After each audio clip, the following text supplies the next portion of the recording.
आजकल एक बहुत अहम मसला जिसको एसिड रिफ्लेक्स, मैदे में तजाबियत, खट्टे डकार और मुख्तलिफ किस्म का ब्लॉटिंग का सामना करना पड़ना। बिस्मिल्लाहिर्रहमानिर्रहीम। मेरी आज की ये वीडियो उन लोगों के लिए है जो तेजाबियत की वजह से हमेशा परेशान रहते हैं। उनको मुख्तलिफ किस्म का एसिड उनके गले तक, हलक तक आता है, जिसको खट्टी डकार वगैरह कहा जाता है। मैं हमेशा तीन चीज़ों के बारे में हमेशा जिक्र करता हूं कि इसका इस्तेमाल हमेशा कम करना चाहिए जिनको मैदे से वाबस्ता मसाइल रहते हैं।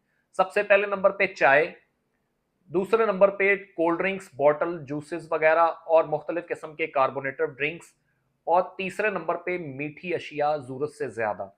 ये तीनों चीज़ें ऐसी चीज़ें हैं जो कि आपको एसिड रिफ्लेक्स करने में बहुत अहम किरदार अदा करती हैं। ये चीज़ें आप में तेजाबियत का अंसर को बढ़ाती हैं और मुख्तलिफ किस्म की बीमारी में मुब्तला करती हैं। याद रखिएगा, एसिड रिफ्लेक्स का मसला, तेजाबियत का मसला हमेशा तब ऐसा होता है जब आप ज़रूरत से ज़्यादा या तो खाली पेट रहते हैं, या फिर आप अपने वज़न को कम करने के लिए अपनी ग़िज़ा को बेतहाशा तौर पर कम कर देते हैं और ऐसी चीज़ों का इंतखाब करते हैं जो कि इंतहाई गर्म और खुश्क होती हैं।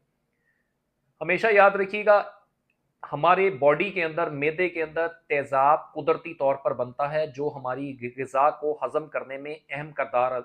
हमारी ग़िज़ा को हज़म करने के लिए जो तेज़ाब अंदर हमारे मैदे में मौजूद होता है, अल्लाह पाक की कुदरत ये है कि अगर वो तेज़ाब कहीं बाहर कहीं गिर जाए, वो वहाँ से उस चीज़ को जला देगा। मगर अल्लाह पाक का ये निज़ाम है कि वो तेज़ाब हमारी पीएच, बॉडी की पीएच को कंट्रोल करके हमारे ग़िज़ा को जुज़्वे बदन बनाता है और उसमें हज़म करने में अहम किरदार अदा करता है।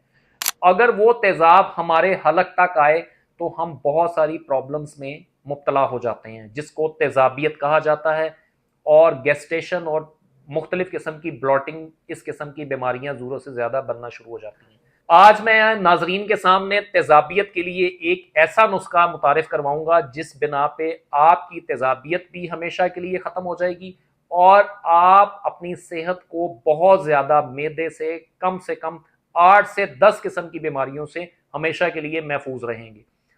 सबसे पहले मैदे की तेज़ाबियत के लिए जो नुस्खा आपको मैं राइट डाउन करवाऊंगा, उसका इस्तेमाल आप जारी रखेंगे। कम से कम 3 से 4 दिन मुसलसल आपने इस नुस्खे का इस्तेमाल करना है। इसमें सबसे पहले नंबर पर है सौंफ, दूसरे नंबर पर है खुश्क धनिया और तीसरे नंबर पर है सब्ज इलायची। ये तीनों चीज़ों को आप हम वज़न पिसाई कर लें। पिसाई करने के बाद एक एक चम्मच सुबह शाम खाना खाने के बाद इस्तेमाल करें, दिन में 2 टाइम। ये आपके एसिड रिफ्लेक्स का मसला, तेज़ाबियत का मसला के बेहतरीन इलाज है। कम से कम इसको 5 से 7 दिन तक मुसलसल जारी रखें। जिन लोगों को एसिड रिफ्लेक्स के साथ साथ हाथ पाँव से सेक निकलना, जिस्म में मुख्तलिफ किस्म की हीट प्रोड्यूस जो होती है, उसकी वजह से जो मसाइल सामने करने पड़ते हैं, मैदे में गर्मी, तेज़ाबियत, गैस, ब्लॉटिंग और उसके साथ साथ मुंह में छालों के लिए भी ये बहुत ज़्यादा मुफीद है। दुआ में याद रखिएगा। मैं आपका मेज़बान हकीम मोहम्मद उस्मान चिश्ती। चैनल को सब्सक्राइब करें, ज़्यादा से ज़्यादा इसको शेयर करें और मेरी इस वीडियो को ज़्यादा से ज़्यादा लाइक करें। अस्सलाम वालेकुम।